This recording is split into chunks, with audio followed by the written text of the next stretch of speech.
இது வந்து seasonal practice கிடையாது. Fasting is not a seasonal practice. சும்மா அப்படி வந்தோம், இந்த சீசனுக்கு பிராக்டிஸ் எடுத்தோம், அப்புறமா அவுட் ஆஃப் ஃபார்ம் ஆயிட்டோம், ஆக முடியாது.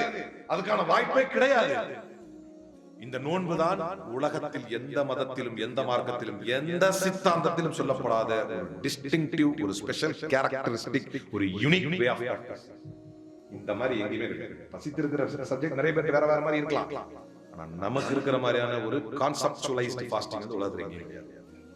இதையும் அழகாக அல்லாஹ் கொடுத்திருப்பது காரணம் இல்லாமல் அனைத்தையும் அர்த்தத்தோடும் காரணத்தோடும் உலகத்தை முழுக்கவும் அர்த்தத்தோடும் காரணத்தோடும் படைத்த அதே அல்லாஹ், பல நபிமார்களையும் வேதங்களையும் காரணத்தோடு படைத்த அதே அல்லாஹ், தொழுகை, ஜகாத், ஹஜ் என்று இன்ன பிற கடமைகளை காரணத்தோடு கடமைப்படுத்திய அதே அல்லாஹ், நல்ல பண்புகள், மாண்புகள், நல்ல செயல்கள், ஜகாத்துகள், தான தர்மங்கள் என்று பல நன்மையான பழக்கங்களை நமக்கு கடமையாக்கிய அதே அல்லாஹ் தான் இந்த நோன்பையும் காரணத்தோடு கடமையாக்கி இருக்கிறான் என்பதை விளங்கிக் கொள்ள வேண்டும்.